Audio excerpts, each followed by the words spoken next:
Einstein deyir ki, nağıllar, xüsusən də sehrli nağıllar insanın fantaziya dünyasını, uşaqların xüsusən xülyasını, xəyal dünyasını, fantaziya dünyasını formalaşdıran, onu xəyal etməyə öyrədən, bu vərdişləri aşılayan bir janrdır, bir nümunədir və mən öz kəşflərimi daha çox elə xəyallarımda qurmuşam.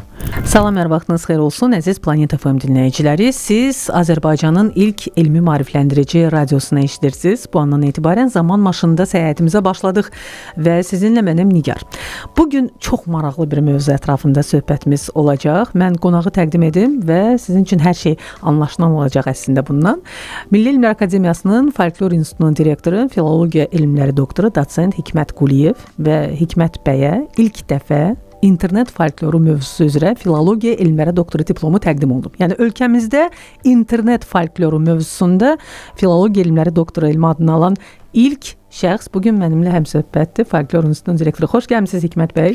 Təşəkkür edirəm ki, dəvətimizi qəbul etdiniz və gəldiniz. Xoş gördük Nigar xanım. Mən təşəkkür edirəm dəvətinizə görə və düşünürəm ki, sizin o seçdiyiniz əsas o şüar ki var, ilk elmi maarifləndirici kanal, radio, o da elə bu formata uyğundur. Biz də təsadüfi deyil ki, buradayıq.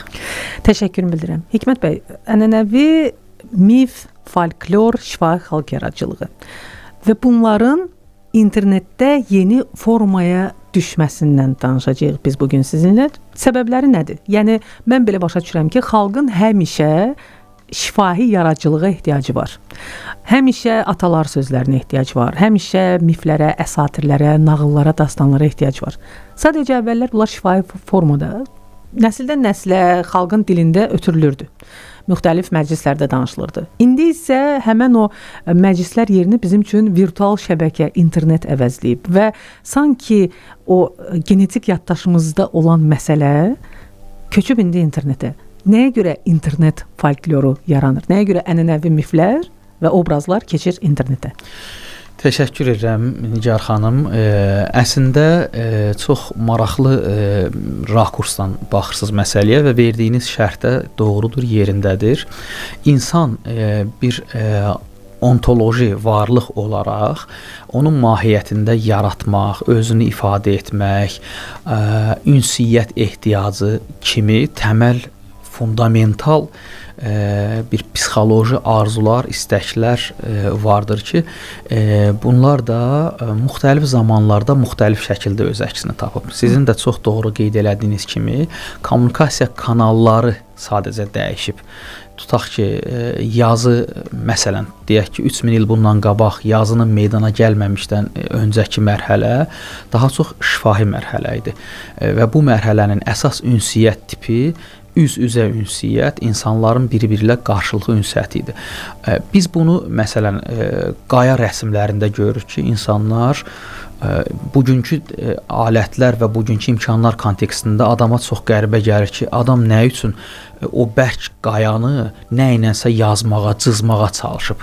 Yəni, bu hansı zərurətdir, bu hansı ehtiyacdır ki, insanın içindən gəlir ki, o qayanı yarsın, ora nəsə yazsın. Tutaq ki, Qobustanda, tutaq ki, Gəmi qayada, tutaq ki, Orxan Yensi abidələrində bu yazılar, bu hieroqliflər, bu quruluşlar, yəni bu piktoqramlar nə məna kəsb edir və bu insanın hansı ehtiyacıdır? Məsələyə bu rakursdan yanaşanda məlum olur ki, və bu sahədə aparılan psixoanalitik və psixoloji tədqiqatlar da onu deməyə əsas verir ki, insanın ən fundamental təməl ehtiyaclarından biri özünü ifadə etmə ehtiyacıdır. Yəni, insan hansısa formada özünü ehtiva etməlidir, özünü ifadə etməlidir. Və bu özünü ifadə etmə ehtiyacı ilkin təməldə bir kommunikativ bir platforma yaratmalıdır. Tutaq ki, ilk mərhələdə bu qaya üstü rəsmdir. Sonraki mərhələdə insanlar yazı kəşf olunandan sonra yazı vasitəsilə özünü ifadə edir və daha sonraki müasir dövrlərdə də ən müxtəlif formalarda. Yəni, yaradıcılıq və yaxud özünü ifadə dedikdə təkcə əlinə qələm alıb və yaxud klaviatura qarşısında dayanıb hansısa bir əsər, roman, bədii məsələ, bir yaradıcılıq nümunəsi yaratmaqdan söhbət getmir. Elə insanın insanın hər hansı bir əl işarəsindən tutmuş, insanın içərisindən gələn bir hayqırış, o da özünü ifadə edir. İnsanın bir rəsm əsərində özünü ifadəsi var. İnsanın bir gildən, torpaqdan istifadə etməklə bir nəsə bir məmulat yaradıb özünü ifadə etməyi var və bu özünü ifadə və kommunikasiya ehtiyacı yaradıcılıq imkanlarını ortaya çıxarıb. Sizin də qeyd elədiyiniz kimi bu proses zamanla kommunikasiya, ünsiyyət tiplərinin dəyişməsi fonunda özünə yeni imkanlar tapıb. Bir halda ki, folklorda insanın özünü ifadəsinin ən arxaik, ən qədim, ən ilkin reaksiyalarından, ən çevik reaksiyalarından biridir. Onda sual yarana bilərdi ki, bir zamanlar ki, kütləvi informasiya vasitələri, yazı, onun ardınca televiziya, radio, onun ardınca kompüter texnologiyaları, onun ardınca internet və nəhayət sosial şəbəkələr və ən nəhayət bugünkü çağda olan süni intellekt çağında insanın özünü ifadəsi, insanın kommunikasiya ehtiyacı hardasa bitə bilərmi? Əsla yox. Əsla bitə bilməz. Və bu bir zamanlar təxminən 19-cu əsrin ikinci rübündə sənaye mərhələsinin ortaya çıxması dövründə Avropada, Amerikada alimləri belə bir sual düşündürürdü. Bəs folklor nə olacaq? Məsələn, belə fikirlər var idi ki, sənayenin buxarı qarşısında folklorun gülləri solacaq. Belə bir metaforik, bədbin proqnoz var idi. Və yaxud şəhər həyatı, biz təsəvvürümüzdə stereotip olaraq düşünürük ki, folklor yəqin kəndlə bağlıdır, daha çox kənd sosial qrupuna aiddir. Və yaxud belə bir təəssürat var ki, folklor yəqin yaşlıların daşıdığı düşüncə ola bilər. Və yaxud folklor yəqin keçmiş haqqında təsəvvürlər olar. Folklorun bugünə və yaxud gələcəyə hər hansı bir özündə ehtiva eləməsi mümkün ola bilməz. Amma bu suallar həm zaman bu sualların nə qədər verilən bədbin proqnozların nə qədər doğru olmadığını göstərdi. Həm də bugünkü reallıq, bu kommunikasiya imkanları bir daha göstərdi. Ümumiləşdirərək, bax, ilk sualınıza ümumiləşdirərək deyə bilərəm ki, yazının meydana çıxması, özündən əvvəlki şifahi mərhələdə meydana gələn biliklərin yazıya ötürülməsinə, yazıdan sonra elektrikin kəşfi, tutaq ki, kitab, ondan öncə kitab çapının yaranması, biliyin tirajlanmasına, ondan sonra elektrikin kəşfi, elektrik texnologiyalarının ortaya çıxmasına və indiki gözümüzün qarşısında olan bu kompüter texnologiyalarına gətirdi ki, bu kommunikasiya imkanları artdıqca əksinə folklorun genişlənmə, folklorun fasilitatorları artmağa başladı. Yəni bir əks proses baş verir. Əksinə düşünülürdü ki, yəqin folklor ölər, keçmişdə qalar. Əksinə kommunikasiya kanalları artdı və insanın o təməl ehtiyacları yenə də özünü göstərməyə davam edir. Əslində bu çox maraqlıdır Hikmət bəy. Bax, siz sənaye inqilabının, buxar maşınlarının ixtirasını misal göstərdiniz və bu bütöv bir janrın, steampunk janrının yaranmasına gətirib çıxardı, hansı ki, indi də çox məşhur janrdır. Bu, həm filmdə, həm bədii ədəbiyyatda, həm digər incəsənətin digər sahələrində çox geniş istifadə olunur və yaxud da, məsələn, Frankenstein əsərini götürək də, sənayenin insana necə təsir etməsi. Əslində, Frankenstein düşünülmüş bir bədii qəhrəman olsa da, amma şifahi xalq ədəbiyyatından gəlir, hər şey folklordan gəlir, yəni bədheybətlər oradan gəlir və yaxud da, məsələn, ümumi bir-birindən əslində tamamilə ayrı coğrafiyalarda yaşayan xalqların ümumi folklora sahib olması. Tutaq ki, bizdə Təpəgözdürsə, qədim Yunan mifologiyasında bu siklopda hamımız bilirik. Polifemdir. Nəhənglərin, yəni nəhəng insanların, çox hündür boylu insanların yaşaması, hətta Dədə Qorqudda da məsələn çox nəhəng insanların mövcud olduğu barədə fikir var. Bu da qədim Yunan mifologiyasıdır. Yəni titanlarla bağlı bir şeydir. Sanki əvvəl ümumi mədəniyyət şaxələnən daha sonra bu qollar, amma yenə də o nədirsə arxetiplər, bizim daxilimizdəki o arxetiplər yaşayır və biz həmişə ehtiyac duyuruq şifahi xalq ədəbiyyatına, folklora. Çünki bu ünsiyyət vasitəsi, bir-birimizlə ünsiyyət vasitəsidir. Biz sadə xalq insanlar bir-biri ilə görüşəndə, ünsiyyətdə olanda, dostlarımızla, qohumlarımızla, lap elə iş yoldaşlarımızla oturub yalnız ədəbi bədii cümlələrlə, gözəl cümlələrlə ünsiyyət qura bilməliyik axı. İstər-istəməz nəyisə misal göstərməliyik, nəyisə bir-birinə bağlamalıyıq və bu da şifahi xalq ədəbiyyatının yaranması yaranmasına, folklorun yaranmasına səbəb olur. Ona görə mənə belə gəlir ki, istəyirsə süni intellekt olsun, istəyirsiniz Marsa köçək, Marsın özünün şifahi xalq ədəbiyyatı yaranacaq. Bu belədir. Təqzib olunmaz faktı. Tamamilə doğrudur. Siz çox maraqlı faktlara diqqəti cəlb elədiniz. İstər məsələn bizdəki Oğuz siklopu, Təpəgözü və yaxud Yunan polifemi olsun, istər nəhənglər, divlərlə bağlı, istər məsələn altı ayaqlı atlar bizim nağıllarımızda, istər əjdahalar. Məsələn, bioloji, fizioloji gerçəklikdə, bioloji həyatda nə div, nə əjdaha adlı varlıq yoxdur. Onda sual yaranır ki, insan bunları necə yaradıb? Və aparılan psixoanalitik tədqiqatlarda gəlinən nəticələrdən biri də odur ki, insanın o negativ, bəd, pis rakursa yerləşdirdiyi obrazlardan biri divdir və onun antropomorflaşmasında tutaq ki, bu obraz bəzən bir padşah, bəzən bir ata, bəzən bir mənfi obraza da transformasiya oluna bilir. Yəni bizim şu qeyri-şuuru, təhtər-şuurumuzda olan o negativ, instinktiv məzmunlar var ki, o məzmunlar əlbəttə ki, folklorda müəyyən metaforalara, simvollara çevrilib. Əslində real həyatda, etnoqrafik gerçəklikdə o tipli obrazlar, o tipli reallıq yoxdur. Bunlar əslində hamısı insanın fantaziya dünyasının, instinktlər aləminin, qeyri-şuuri gerçəkliyinin şuuri formada ifadəsidir. Amma qeyri-şuuri olanlar, məsələn, siz arxetiplər nəzəriyyəsinin adını çəkdiniz, Carl Gustav Jung'un məktəbi, amma ondan sonra bu daha fundamental və daha sistemli şəkildə özünü Sigmund Freud'un psixoanalizində tapdı və bu məktəb onun ardıcılları, təbii burada da əks reaksiyalar vardı, amma onun ardıcılları mədəniyyətin oxunuşunda alt mənaların, alt qatların, latent mənaların aşkarlanması ilə bağlı xeyli məsafə qət elədilər və bugün dünyada folklorşünaslıq istiqamətində aparılan tədqiqatların mühüm aparıcı istiqamətlərindən biri məhz istər folklor, internet folkloru olsun, istər ənənəvi folklor olsun, əsas aparıcı istiqamətlərdən biri psixoanalitik folklorşünaslıqdır. Və təsadüfi deyildi ki, bizdə də son 10 ildə elə folklor institutunda indi elmlər doktoru müdafiə eləyən filologiya elmləri doktoru Səfa Qarayevin tədqiqat istiqaməti psixoanalitik folklorşünaslıqdır. Və dünyada da bununla bağlı bayaq müqayisə üçün dediyiniz Dədə Qorqud, polifem, məsələn, dünyada da Alan Dandesin psixoanalitik folklorşünaslıqla bağlı yanaşmaları əslində mətndə üz qatda görünməyən, amma mətnin alt qatında olan mənaların hansı ki, o məhz insan tərəfindən yaradılıb, hansı ki, insanın maraqları, strategiyası, bəzən qeyri-şuuru arzularının, istəklərinin metaforik, simvolik ifadəsidir ki, mətndə özünün əksini tapıb.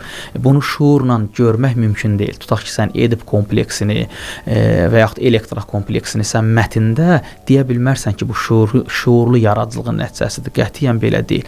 Amma o ata, ana, övlad, oğul və yaxud qız, ailə üçbucağı modeli ki var, o üçbucaq universal modeldir, dünyanın hər yerində rast gəlinən modeldir və o üçbucaq ümumiyyətlə münasibətlərdə, ailə daxili münasibətlər modeli sonradan bütün yaradıcılığa transformasiya olunub. Yəni bu üçbucaq ki var, məsələn Lev Strauss deyirdi ki,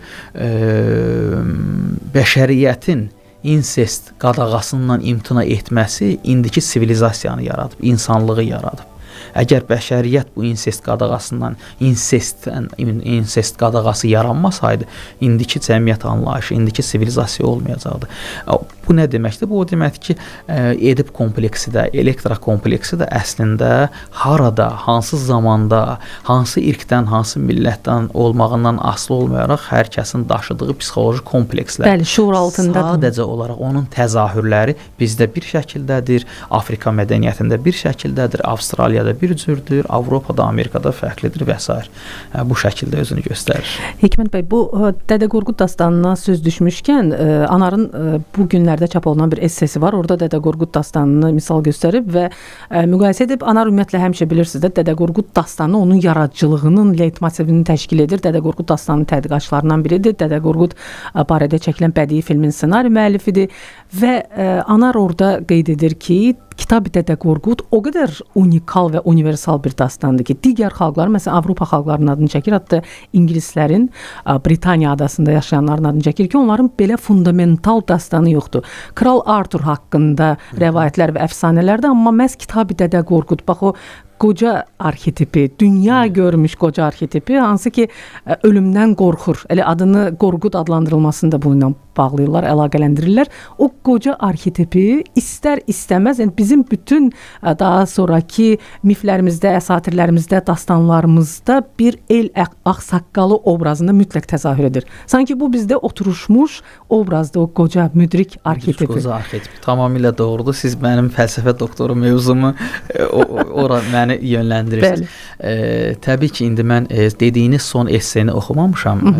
Bizim dəyərli yazıçımız Anarın son essesini oxumamışam. Amma Anarın 60-cı illərdən başlayan bir Dədə Qorqud yolçuluğu var ki, bugünün özündə də o proses davam eləyir və bir faktı deyim ki, Dədə Qorqud dastanının, Kitab-ı Dədə Qorqud dastanının və ümumiyyətlə Dədə Qorqud abidəsinin və obrazlarının Azərbaycan sosial mühitində, Azərbaycan ictimaiyyətində reaktuallaşmasının əsas səbəbi Dədə Qorqud filmidir.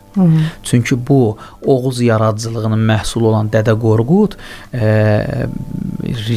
bir həqiqətdir ki, Azərbaycan cəmiyyətində, yəni bizim başa düşdüyümüz bu coğrafiyada canlı repertuarda qeydə alınmayıb. Bizə mətn yazılı şəkildə gəlib, yəni əlyazma şəklində gəlib çatıb və oradakı obrazlar, istər Dədə Qorqud, istərsə də digər Qazan xan, Beyrək və onun məşhur obrazları o yalnız bizim cəmiyyətə kino vasitəsilə ötürülüb. Yəni Anarın ən böyük xidmətlərindən biri də bu cəmiyyətdə onu reaktualizasiya etmək, reaktuallaşdırmaqdır. Təbii ki, Dədə Qorqudla bağlı tədqiqatlar davam eləyir. İstər bədii yaradıcılıqda Dədə Qorqud obrazı və qəhrəmanlarının silsiləsi davam etməkdədir. Məsələn, həm də elmi fəaliyyət sahəsindədir. Məsələn, Kamal Abdullahın yarımçıq əlyazmasından tutmuş və ümumiyyətlə onun Dədə Qorqudla bağlı olan bütün tədqiqatları və yaxud məsələn mən bir faktı da deyim ki, məsələn akademik İsa Həbib bəylinin də Dədə Qorqudla bağlı bu eposun epopeya olması ilə bağlı, yəni daha çox yazılı ədəbiyyat nümunəsi olması ilə bağlı da bir tədqiqat var. Çünki biz ona daha çox şifahi xalq ədəbiyyatı nümunəsi kimi yanaşırıq, amma fakt budur ki, mətn əlimizdə əlyazma şəklində, yazı şəklində gəlib çatıb. O ki qaldı müdrik qoca arxetipi məsələsinə.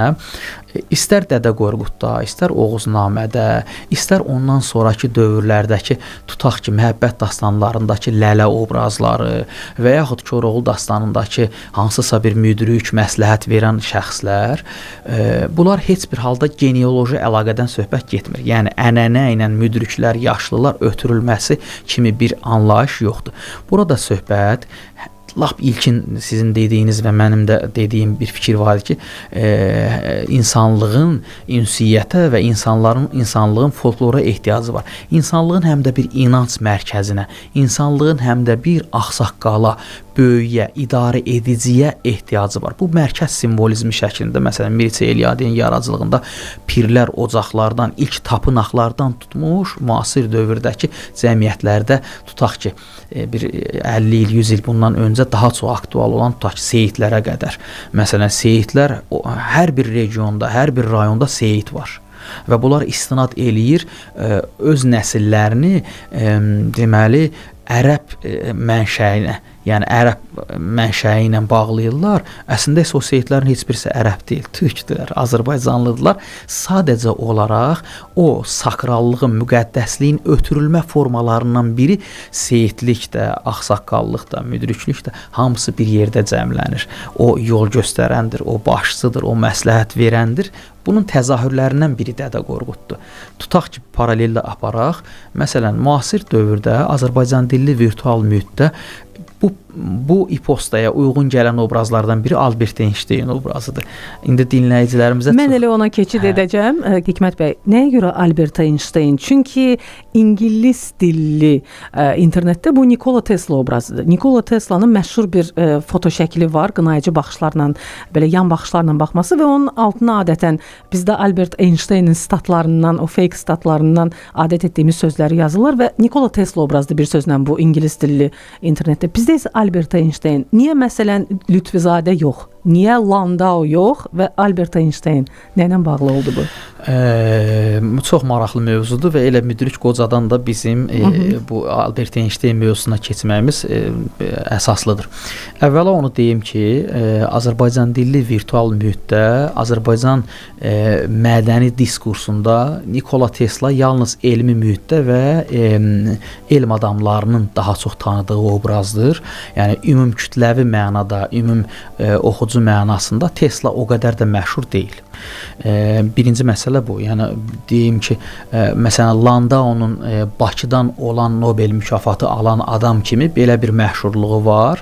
Amma Tesla ilə bağlı baxmayaraq ki, bizdə onun heykəli var, baxmayaraq ki, Tesla ilə bağlı çox maraqlı faktlar var ki, onun elektriklə bağlı kəşfləri bəzən də avantürist kimi deyilir, belə fake məlumatlar kimi də deyilir.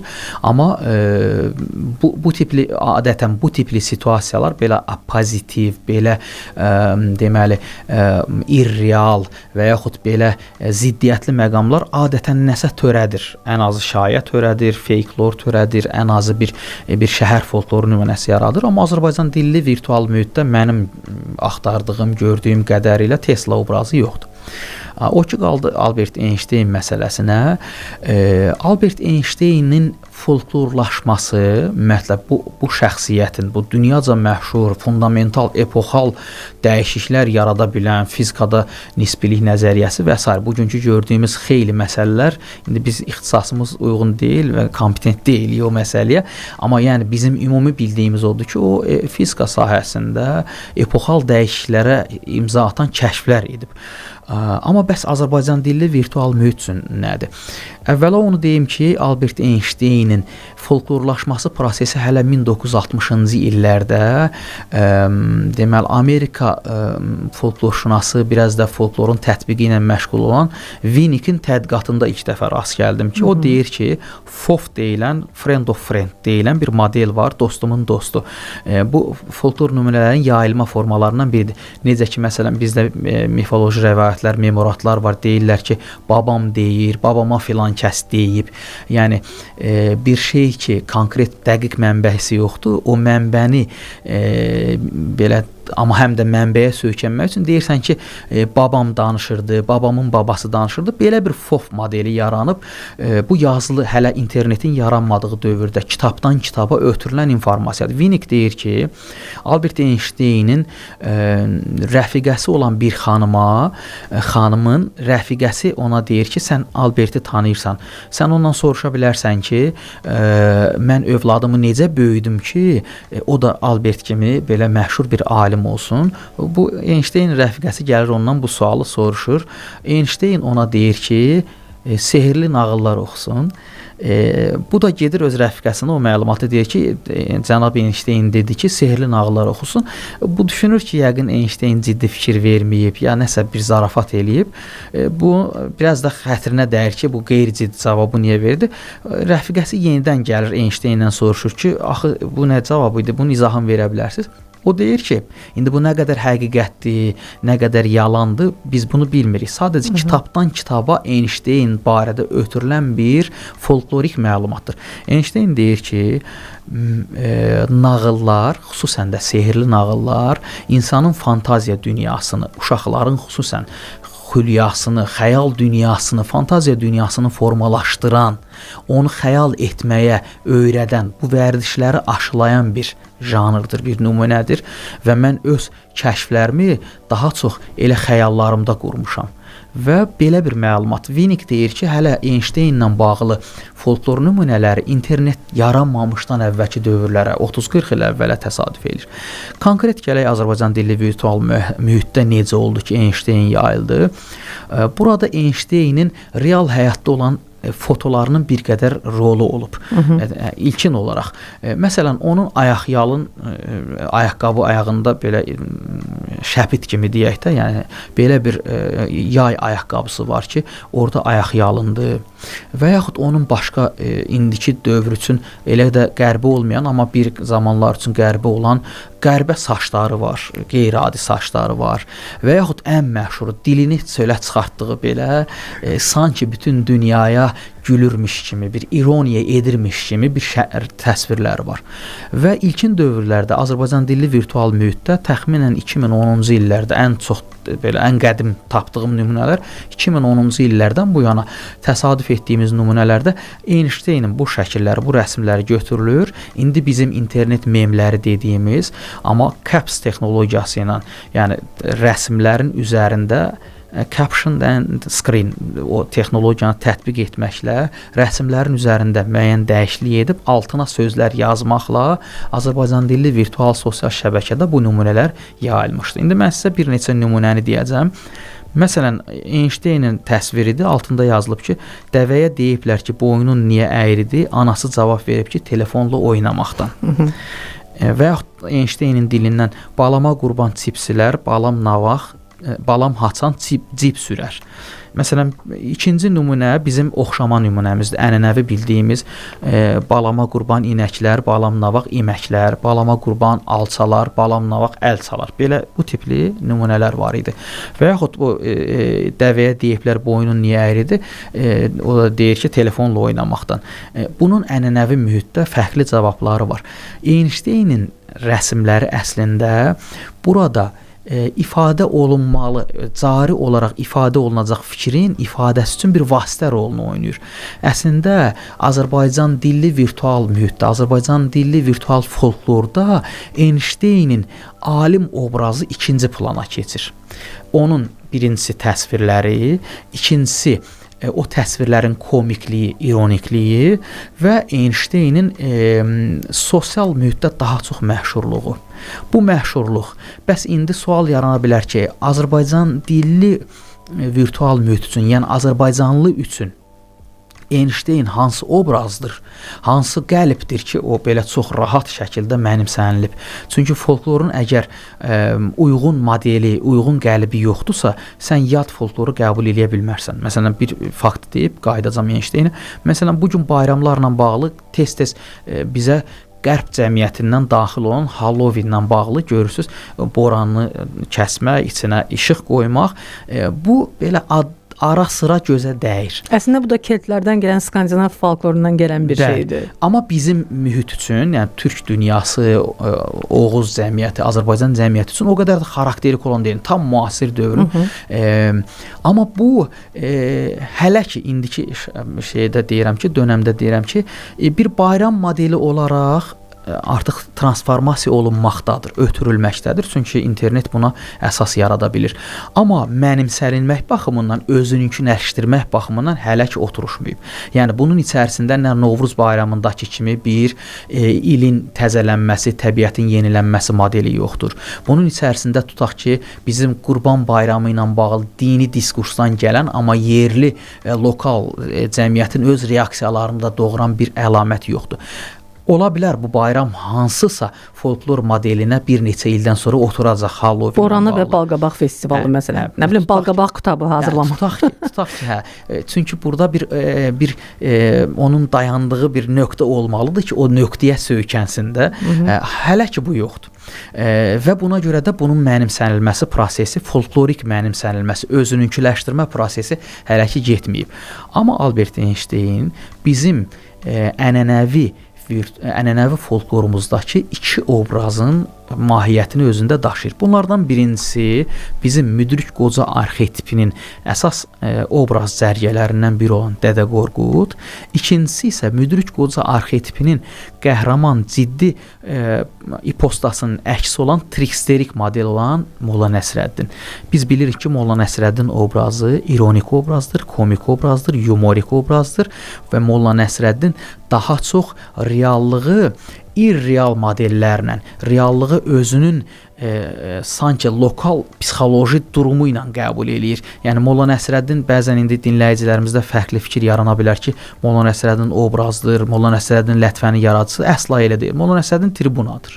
Molla Nəsrəddin ironik, komik özünü ifadənin şəklidir, adıdır. Əbəs Cəlil Məmmədquluzadə tamamilə jurnalı... Jurnalın da adını Molla Nəsrəddin qoymuşdu və səbəbi də elə o Molla Nəsrəddin ənənəsindən qaynaqlanırdı. Yəni necə ki Hacı Dayılıq var, necə ki tutaq ki bugün müxtəlif lətifə obrazları var. Onlardan da biri Molla Nəsrəddindir.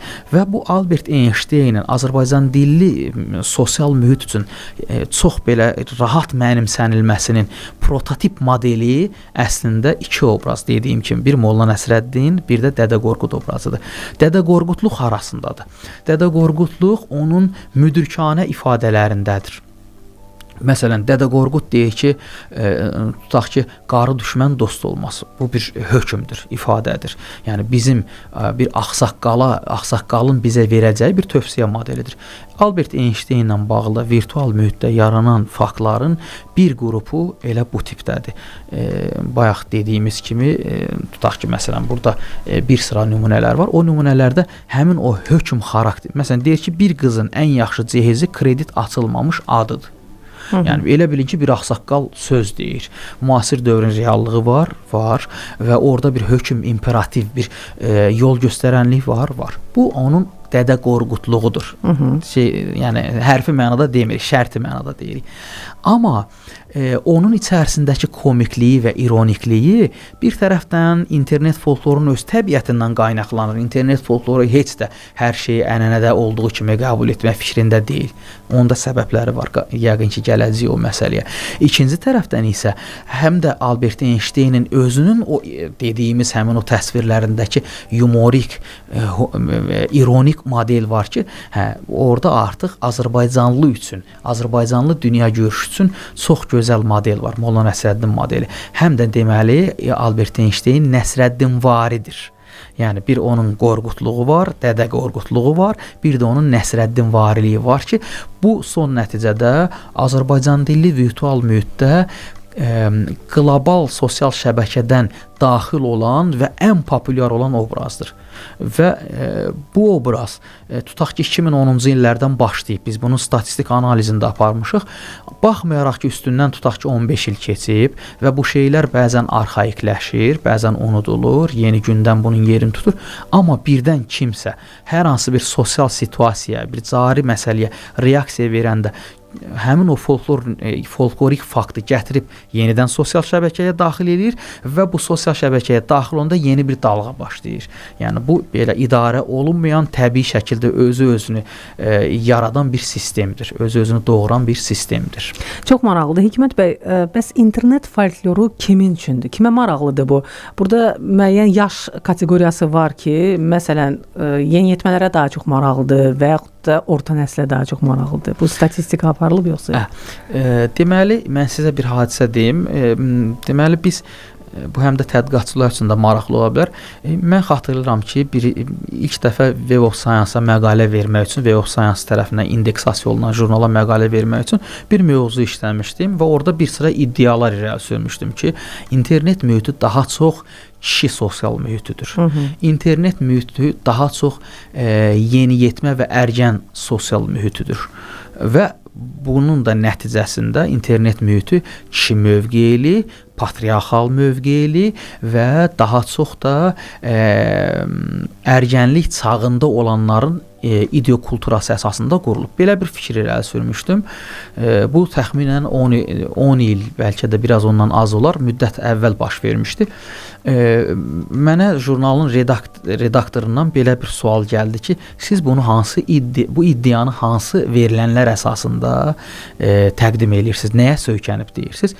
Səmimi deyim ki, həmin dövrdə mənim gəldiyim qənaətlər bir qədər də intuitiv idi. Mən hiss edirdim ki, daha çox kişi sosial qrupudur.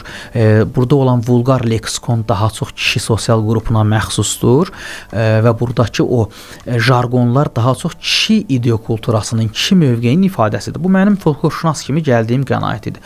Amma mənə tövsiyə olundu ki, siz bir sıra dünyaca məşhur olan sosial şəbəkə analizləri, reportlarına, hesabatlarına baxın və bunların içərisində mənim ən çox diqqətimi We Are Social adlı bir dünyaca məşhur olan və hər ilin sonunda o ilin yekunlarını təqdim edən, raportlarını verən bir digital platforma var. Məsələn, sonuncu indi mən bu verilişə gəlməmişdən öncə həmin VR Sociala daxil oldum ki, görüm orada vəziyyət necədir. 2025-ci ilin hesabatı təxminən 600 səhifəyə yaxın olan materialdır. Mən indi belə qısa analiz elədim ki, görüm o mənim dediyim faktlar yenə də özünü doğruldur. Məsələn, mən indi əlimdə burada statistik nəticələr var. Məsələn, dinləyicilər üçün maraqlı ola bilər. Hal-hazırda 2025-ci ilin məlumatına görə Azərbaycanda ümumi internet istifadəçilərinin sayı 9 milyon yarımdır. Çox yüksək göstəricidir. Yəni çox yüksək göstəricidir. Yəni bu hər ölkədə belə olmur. Hal-hazırda Azərbaycanda sosial şəbəkə istifadəçilərinin sayı 7 milyona yaxındır. bu da çox böyük göstəricidir. Əhalinin sayını nəzərə alsaq.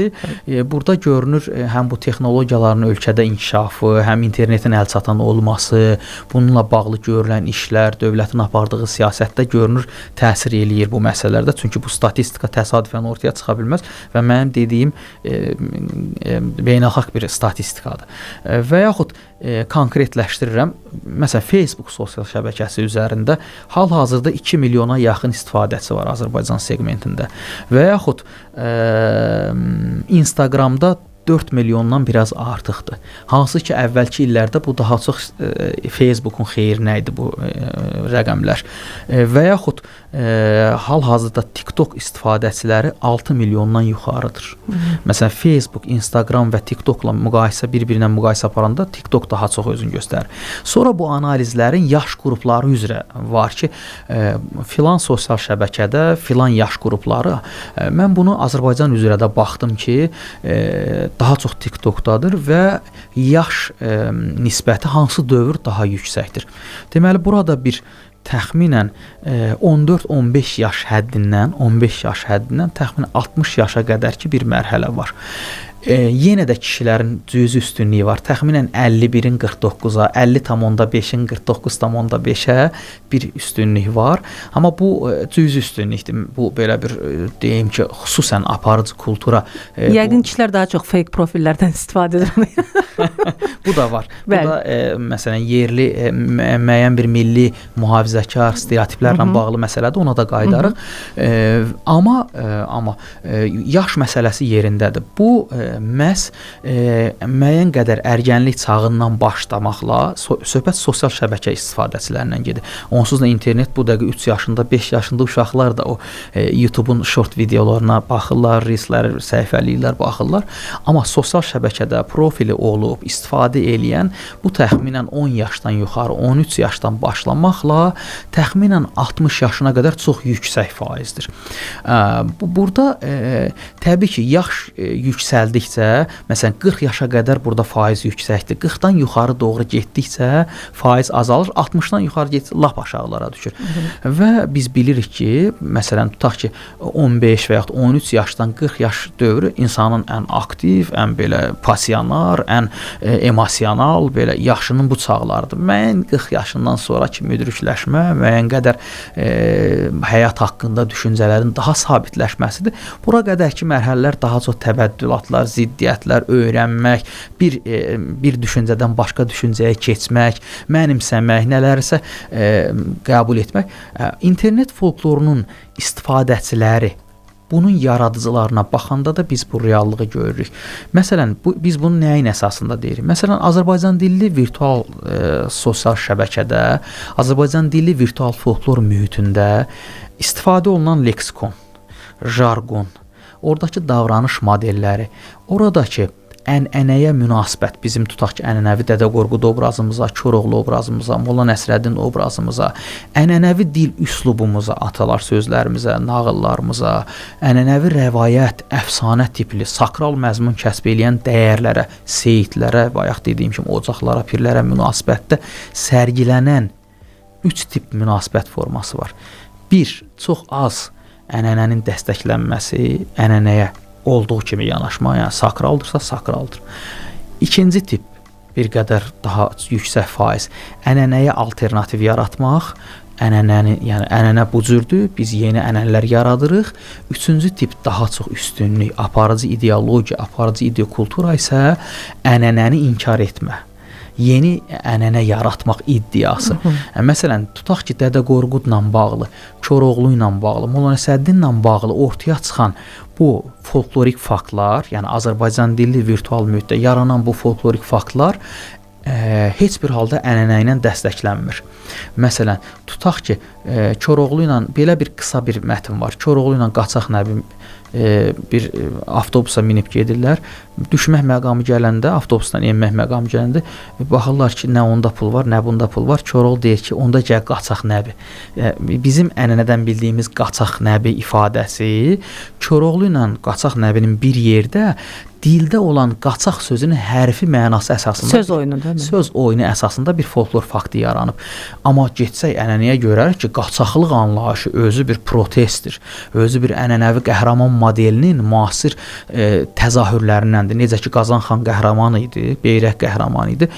Məhz burada Çar Rusiyası qurulduğu dövrdə, SSR dövrünün əvvəllərində müəyyən bir qaçaqlıq hərəkatı bu təsadüfən ortaya çıxmamışdır ki, xalqın əslində özünün ifadəsinin, onun üçün yad modelin qəbul olunmamasına olan bir etiraz idi. Amma görün, müasir diskursda, internet diskursunda, virtual diskursda qaçaq sözü nəyə çevrilib? Yəni, qaçmaq mənasını daşıyır. Və yaxud Koroğlu ifadəsi. Biz bilirik ki, Koroğlu atasının gözü çıxarıldığına görə onun bu adı Kor kişinin oğlu ifadəsindən bir əsası var. Amma tutaq ki, Türkistan, məsələn, Türkmən Koroğlusunda Koroğludur, məzardan doğulmalı. Amma Azərbaycan bölgəsi, Azərbaycan coğrafiyası üçün bu kulturada o daha çox Koroğludur, Kor kişinin oğludur. Ənənəvi bizim atalar sözləri, frazemlərdə Koroğlunun deyir ki, çoxları atasının gözünü çıxartdı ki, Koroğlu olsun, amma Kor kişinin oğlu oldu. Yəni, bu diskurs, ənənəvi diskursda həmin Koroğlu mətninə bir intertekstual münasibət var. Yəni, həm də bir əks mövqe var ki, sən atanın gözünü çıxartmaqla Koroğlu ola bilmərsən. Koroğlu qəhrəmandır. Gələk internetə. Bu ənənənin özünün qəhrəmanına verdiyi reaksiyadır. İndi gələk internet mühitinə. İnternet mühitində bəs necədir? Məsələn, Koroğlunun dilindən belə ifadələr yaranıb ki, bundan sonra, indi burada bəzi jargon ifadələr var, başqa dildən varvarizm var. Məsələn, deyir ki, bundan sonra ata zarafatını kuruqdan çıxardın. Heç kim məndən ata zarafatı eləməsin. Koroğlunun dilindən deyilən bu ifadə, bunu yaradan gənclik, bunu yaradan ərgənlər Koroğlunu o ənənədəki Kor kişinin oğlu bir intertekstual. Burada isə deyir ki, ümumiyyətlə Koroğlu etiraz edir ki, ona Koroğlu deyir. Deyir ki, kuruqdan yığışdırın bu ata zarafatını. Yəni, müasir gənc üçün, müasir bu deyək ki, Koroğlunu yalnız elə eposdan eşitmiş obraz üçün Koroğlu sözü maraqlı gəlir ki, Kor, bir də oğlu. Koroğlu. Bu hərfi mənada qəbul edilir və yeni bir diskurs yaranır, yeni bir fakt yaranır. Təbii ki, burada ənənəvi baxışla biz bunu qəbul etmirik. Koroğlu bizim qəhrəmanımızdır. Koroğlu bizim, məsələn, 44 günlük vətən müharibəsində bizim qəhrəmanlıq ideallarımızdan biri kimi ortaya çıxan bir obrazdır. Söhbət bundan getmir. Söhbət reallığın, virtual sosial mühitdəki reallığın təsbitindən. Yəni, bir sözlə, virtual aləmdə, internetdə hər şey bizim qəbul etdiyimiz ənənəvi düşüncəmizdən daha fərqli formalarda özünü təzahür edir. İnterpretasiya olunmaq imkanı var. Şübhəsiz ki, burada təbii ki, internet, rəqəmsal dünya yalnız bundan ibarət deyil. Rəqəmsal dünyanın içərisində ənənəvi folklorun rəqəmsallaşdırılmış kitabxana, databaza, elektron kitab şəklində də var resurslar. Məsələn, bizim elə Folklor İnstitutunun elektron kitabxanasında Dədə Qorqudun da, Koroğlunun da bütün versiyaları, variantları hamısı orada yerləşdirilib.